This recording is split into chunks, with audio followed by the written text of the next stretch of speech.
वर्षा एक 20 साल की साधारण लड़की थी। उसकी आंखों में सपने थे, दिल में उमंग थी और होठों पर हर पल एक हल्की सी मुस्कान रहती थी। वो सुरभि कॉलेज में पढ़ती थी, जो रेवाखंड शहर के पुराने इलाके में बसा हुआ था। उसकी सबसे पक्की सहेली का नाम मीनल था। मीनल और वर्षा की दोस्ती इतनी गहरी थी कि दोनों साथ उठती थीं, साथ खाती थीं और साथ हर दुख सुख बांटती थीं।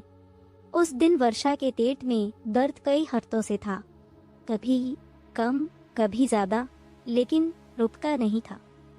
थकान भी इतनी रहती थी जैसे कहर सीने पर रखा हो। मीनल ने जोर देकर कहा था कि डॉक्टर को दिखाना जरूरी है। इसलिए दोनों सहेलियां मिलकर रेवाखंड के मेडिकल सेंटर में डॉक्टर कामिनी के पास पहुंची थीं। अल्ट्रासाउंड की रिपोर्ट पहले से हाथ में थी। वर्षा का दिल जोर जोर से धड़क रहा था। डॉक्टर कामिनी ने रिपोर्ट को ध्यान से देखा, फिर उन्होंने गंभीर आवाज में कहा, वर्षा बेटा, तुम्हारी जांच में एक गांठ आई है। वर्षा के हाथ कांपने लगे। उसने डरते हुए पूछा, गांठ मतलब? डॉक्टर कामिनी ने समझाया, ये एक तरह का सिस्ट है जो अंदरूनी हिस्से में बन गया है। इसकी वजह से दर्द होता है, कमजोरी आती है और अगर समय रहते इलाज ना हो तो यह बढ़ सकता है। वर्षा की आंखें भर आईं। उसने कांपती आवाज में पूछा, अब क्या करना होगा डॉक्टर? डॉक्टर ने शांति से जवाब दिया, देखो, दो रास्ते हैं। पहला रास्ता यह है कि दवाइयाँ शुरू करो और शरीर को पूरा आराम दो। दूसरा रास्ता है छोटी सी शल्य क्रिया, जो थोड़ी जटिल तो है लेकिन नामुमकिन नहीं। अगर दवाओं से काम चल जाए तो बेहतर है। मैंने सुना है तुम्हारी सगाई हो चुकी है, जल्दी विवाह कर लो, शांत जीवन शुरू करो, दवाइयाँ नियमित लो, इससे सिस्ट धीरे धीरे ठीक हो सकती है। यह सब सुनकर वर्षा और मीनल चुप हो गईं। दोनों ने दवाएं ली और घर की ओर चल पड़ी। घर आकर वर्षा सीधे अपनी माँ कुसुम के पास गई। वर्षा और कुसुम का रिश्ता माँ बेटी का कम और सच्ची सहेलियों का ज्यादा था। वर्षा ने कभी अपनी माँ से कुछ नहीं छुपाया था, इसलिए डॉक्टर की हर बात उसने माँ को बता दी। कुसुम ने बेटी का सिर अपनी गोद में रखा और देर तक उसके बालों ने हाथ फेरती रही। वर्षा की सगाई हो चुकी थी। उसके पिताजी के पुराने मित्र के बेटे विक्रांत से रिश्ता तय हुआ था। विक्रांत विदेश में नौकरी करता था। कुसुम ने तुरंत विक्रांत को फोन किया और सारी बात खुलकर बताई। उसने कहा, बेटा, जल्द ही आ जाओ, वर्षा की तबीयत ठीक नहीं है, जल्दी विवाह कर लो ताकि उसे सुकून में मिले। विक्रांत ने ठंडी आवाज में जवाब दिया, आंटी, अभी आना मुश्किल है, मेरे दफ्तर में बड़ी जिम्मेदारी है, पदोन्नति की बात चल रही है, इस वक्त सब छोड़कर आना मुमकिन नहीं। कुसुम ने गहरी सांस लेकर पूछा, तो फिर वर्षा का क्या होगा बेटा? विक्रांत ने उदासीनता से कहा, आप डॉक्टर से बात करिए, मैं क्या कर सकता हूँ। फोन कट गया। कुसुम बहुत देर तक खिड़की के पास खड़ी रही। उसे समझ नहीं आ रहा था कि आगे क्या करें। उसी रात जब वर्षा के मन में अंधेरा घना हो रहा था, तभी उसके फोन की घंटी बजी। स्क्रीन पर नाम था आकाश। वर्षा ने कई बार कट किया, लेकिन आकाश बार बार फोन करता रहा। आखिर में उसने लेट आवाज संदेश भेजा। वर्षा ने ना चाहते हुए भी जवाब दिया। उसकी आवाज में दर्द था, थकान थी, आंसू थे। आकाश तुरंत समझ गया कि कुछ गड़बड़ है। उसने पूछा, वर्षा क्या हुआ? वर्षा चुप रही। आकाश ने बार बार पूछा। आखिर में वर्षा ने आवाज संदेश ने डॉक्टर की बात बताई और विक्रांत का जवाब भी बताया। आवाज संदेश में उसकी सिसकियां साफ सुनाई दे रही थी। आकाश ने बहुत कोशिश की, लेकिन वर्षा का रोना थमा नहीं। देर रात तक दोनों की बातें होती रहीं। धीरे धीरे वर्षा की सांसें शांत हुई और दोनों सो गए। अब थोड़ा जान लो आकाश को। आकाश और वर्षा की दोस्ती 9 महीने पहले एक सामाजिक संजाल के जरिए हुई थी। दोनों ने पहले बातें की, फिर विचार साझा किए और कब दोस्ती प्यार में बदल गई, दोनों को पता ही नहीं चला। लेकिन वर्षा के पिताजी ने साफ कह दिया था कि उसे विक्रांत से ही विवाह करना है। वर्षा ने अपने पिता की बात मान ली थी। आकाश यह जानता था, लेकिन प्यार कहाँ किसी के माने से मानता है। अगली सुबह आकाश ने फिर फोन किया। वर्षा ने उठाया। हल्की खांसी के साथ उसने कहा, कैसा है तू? आकाश ने मुस्कुराते हुए कहा, बस ठीक हूँ, तू कैसी है? वर्षा ने गहरी सांस लेकर कहा, बस जी रही हूँ। यह सुनते ही आकाश ने अचानक चिल्लाया, माँ, जैसे उसे कुछ हो गया हो। वर्षा घबरा गई और उसने तुरंत वीडियो कॉल लगा दी। आकाश को हंसता हुआ देखकर वर्षा समझ गई। उसने नाराजगी से कहा, यह क्या था? आकाश ने हंसते हुए कहा, बस देखना था कि तू अभी भी मुझे चाहती है या नहीं। फिर उसने वर्षा को देखकर कहा, सुनो, पीली सलवार कमीज में तुम दिल को मोगरे के फूल जैसी लग रही हो। वर्षा ने हल्के से हंसते हुए कहा, बस कर, चापलूसी मत कर। फिर उसने बात बदलते हुए पूछा, तू भारत में कब आया? तुझे तो विदेश से छुट्टी नहीं मिल रही थी ना? आकाश ने शरारती अंदाज में कहा, जब तेरी तबीयत का हाल सुना तो खुद को रोक नहीं पाया, तुझे सरप्राइज देने चला आया। यह सुनकर वर्षा के मन में एक तूफान उठा। वो सोचने लगी कि आकाश ने अपनी नौकरी नाव कर लगाकर अपना सब कुछ छोड़कर सिर्फ उसके लिए भारत आ गया, जबकि जानता है कि एक बार लौटने के बाद दोबारा विदेश जाना मुश्किल होगा। और विक्रांत जो उसका मंगेता है, उसके लिए तो उसकी पदोन्नति ज्यादा जरूरी थी। यह सोचते सोचते वर्षा की आंखों से 2 आंसू गाल पर बह आए। आकाश ने तुरंत पूछा, अरे वर्षा, क्या हुआ? वर्षा ने आंसू पोंछते हुए कहा, कुछ नहीं। आकाश ने उसका मन बदलने की कोशिश की। उसने कहा, चल आज पूरा दिन बाहर घूमते हैं। वर्षा ने मना किया, नहीं, घर वाले चिंता करेंगे। लेकिन आकाश ने जिद पकड़ ली। उसने कहा, याद है मैंने तुझसे एक दिन मांगा था, मैंने कहा था कि एक दिन तू सिर्फ मेरी होगी, उस दिन तेरा कोई हक नहीं होगा। आज वो दिन मैं तुझसे ले रहा हूँ, मना मत करना। आकाश की इस मिन्नत के आगे वर्षा मान गई। उसने मन ही मन सोचा, शायद यह उनकी आखिरी मुलाकात हो, शायद यह आखिरी बार साथ घूमना हो। इसलिए उसने इस एक दिन को पूरी तरह जीने का फैसला किया। दोनों निकल पड़े। रेवाखंड की पुरानी गलियों से गुजरे, बाजार में रुके, बगीचे में बैठे, नदी के किनारे चले। जहां मन चाहा वहां रुके। दोनों हंसे, बातें की, और कुछ देर के लिए सब कुछ भूल गए। घूमते घूमते अचानक आसमान में बादल घिनाए, बिजली चमकी और जोर से गड़गड़ाहट हुई। फिर मूसलाधार बारिश शुरू हो गई। दोनों भागते भागते एक पुरानी गली में घुसे। वहां एक पुराने से मकान के दरवाजे पर उन्होंने दस्तक दी। थोड़ी देर बाद दरवाजा खुला और एक बुजुर्ग महिला ने झांकते हुए पूछा, कौन हो तुम? भीगी और कांपती हुई वर्षा ने कहा, दादी माँ, बारिश में फंस गए हैं, थोड़ी देर के लिए अंदर रुक सकते हैं क्या? बुजुर्ग महिला ने दरवाजा खोल दिया और मुस्कुराते हुए कहा, आओ बेटा। दोनों अंदर आ गए। बुजुर्ग महिला ने उन्हें तौलिए दिए। फिर उन्होंने वर्षा को देखा और कहा, बेटी, तो पूरी तरह भीग गई है। वो अंदर गई और एक सुंदर सी साड़ी लेकर आई। उन्होंने साड़ी वर्षा के हाथों में देते हुए कहा, यह लो बेटा, बदल लो, तब तक मैं चाय बनाकर लाती हूँ। इतना कहकर वो रसोई में चली गई। आकाश पास में खड़ा था। उसने मुस्कुराते हुए कहा, वर्षा साड़ी पहनोगी नहीं? वर्षा ने हंसते हुए कहा, मुझे अकेले साड़ी पहनना नहीं आती, घर पर भाभी ने पहनाई थी। आकाश ने शरारत भरे अंदाज में कहा, मैं पहनाऊं? फिर उसकी आवाज अचानक भारी हो गई। उसने कहा, मेरी पत्नी तो तू बनने वाली नहीं जिसे मैं अपने हाथों से सजाऊं। जब मन करे उसके बालों में मोगरे का गजरा लगाऊं। उसकी आंखें नम हो गई। उसने रूंधे गले से कहा, कितने सपने थे मेरे, क्या सपने देखना भी गुनाह है? वर्षा की आंखें भी छलक आईं। उसने कावती आवाज में कहा, ले साड़ी लो और पहना दो। असल में आकाश ने एक बार ऑनलाइन वीडियो देखकर साड़ी पहनाना सीखा था।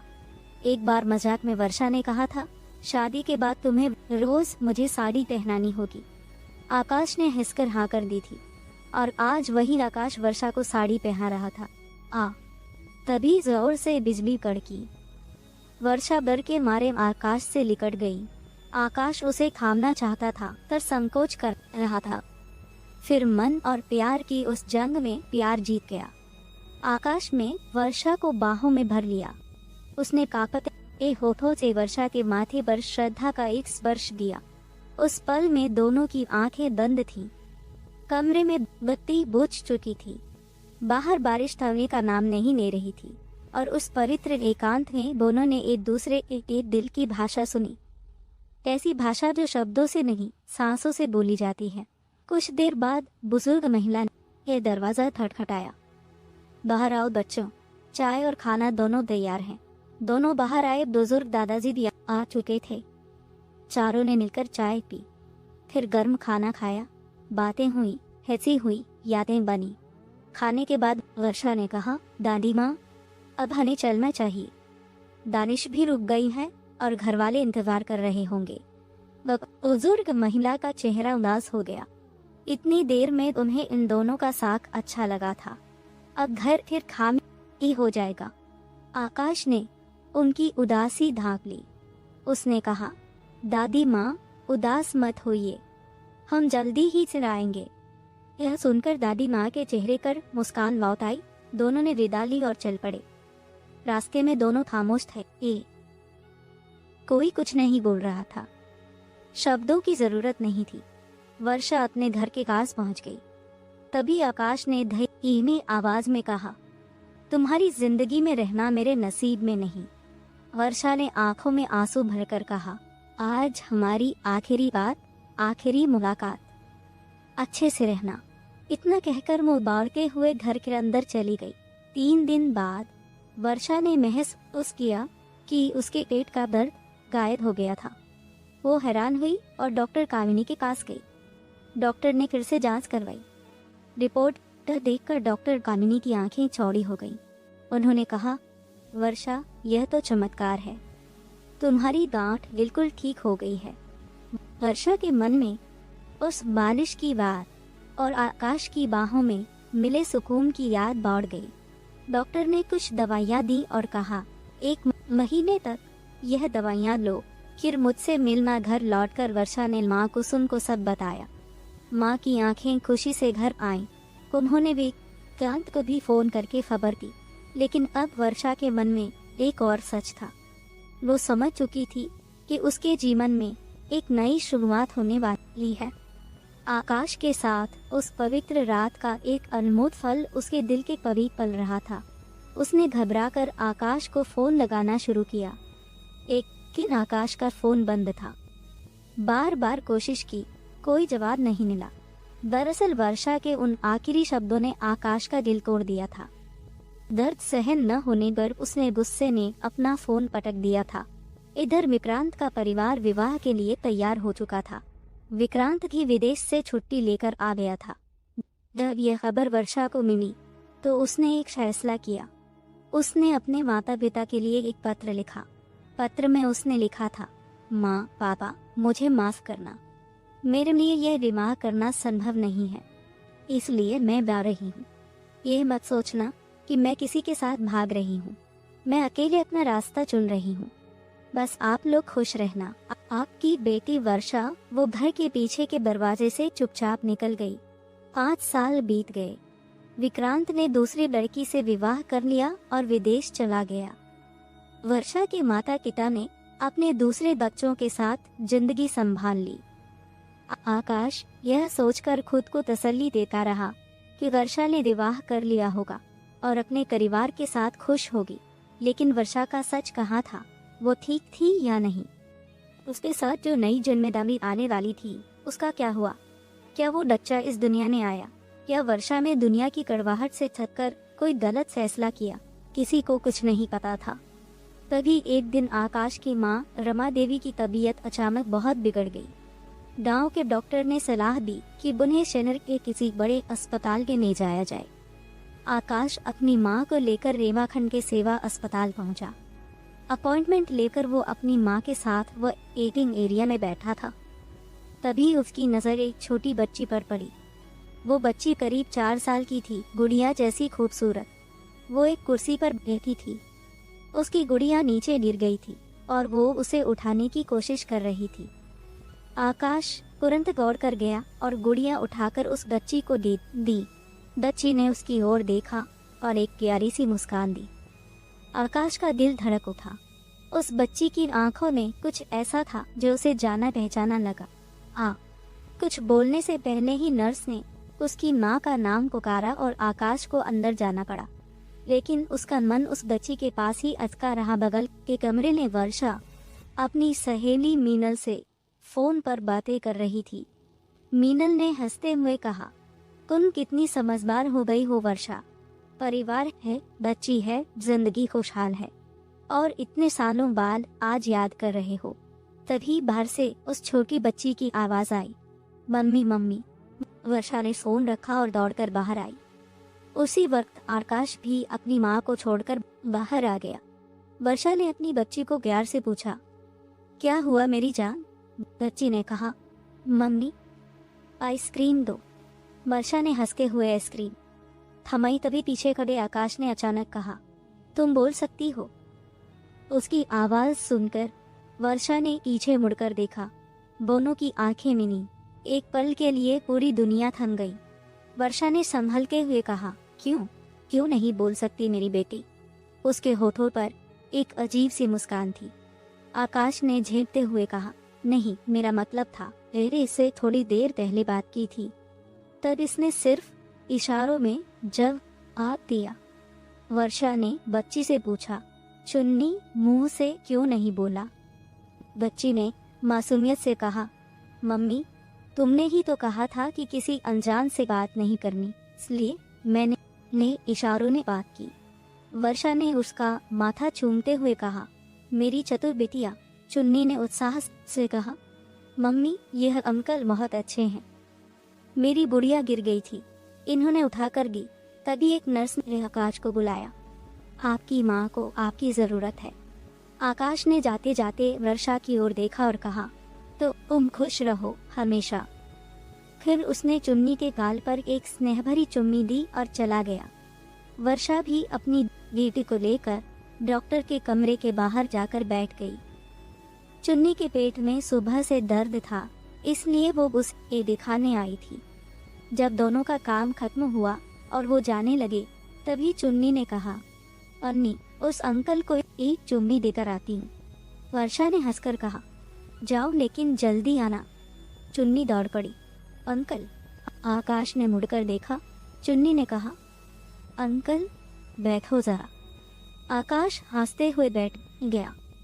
चुन्नी ने झट से उसके गाल पर एक प्यारी सी चुम्मी दी और बोली, टाटा। आकाश ने उसे रोका, रुको, नाम तो बताओ।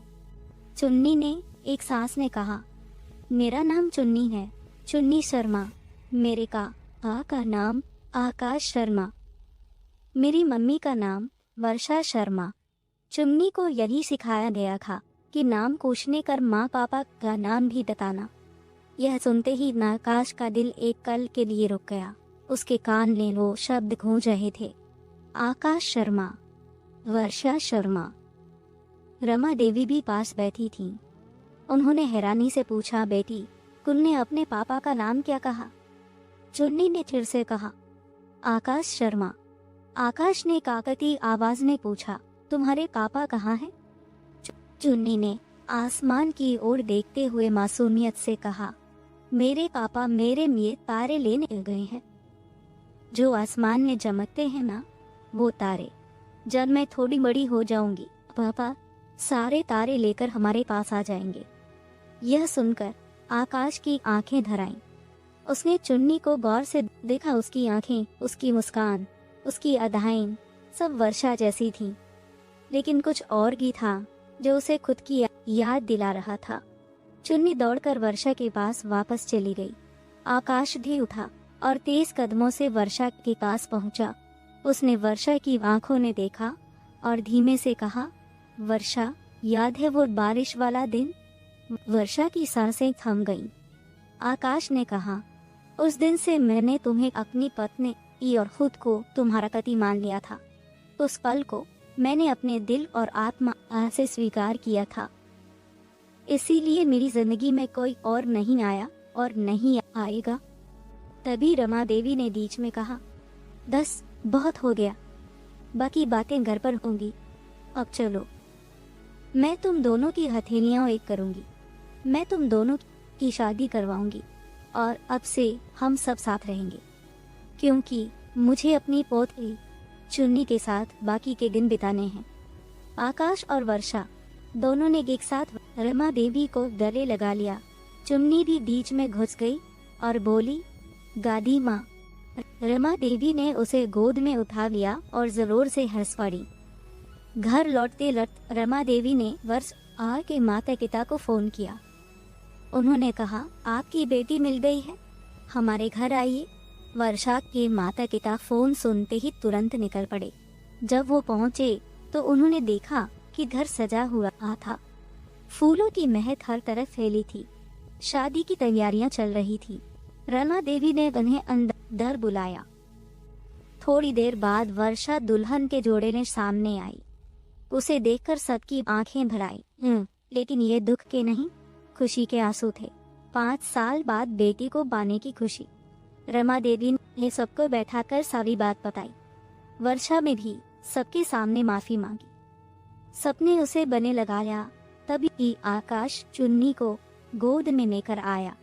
चुन्नी ने उत्सुकता से पूछा, पापा यह लोग कौन हैं? आकाश ने प्यार से कहा, यह तुम्हारे नाना और नानी है मेरी जान। चुन्नी फौरन नाना की गोद में चढ़ गई। नानी ने उसे प्यार से चूमा। घर में खुशी की लहर दौड़ गई। फिर धूमधाम से आकाश और वर्षा का विवाह हुआ।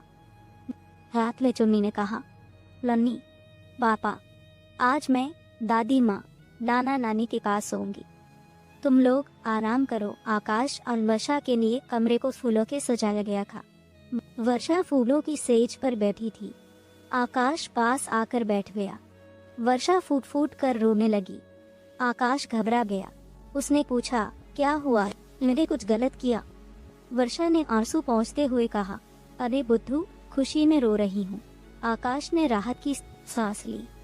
फिर वर्षा ने शरारती अंदाज में पूछा, बताओ हनीमून के लिए कहाँ चलेंगे? आकाश ने हंसकर कहा, तुम बताओ। वर्षा ने कहा, उन दादी माँ के घर। आकाश ने तुरंत कहा, हाँ कल ही जाएंगे और मीमल को भी साथ ले चलेंगे। वर्षा ने कहा, तो फिर अब सोते हैं। आकाश ने रोका। सुनो, वर्षा ने उसके सीने पर सिर रखते हुए कहा, बोलो।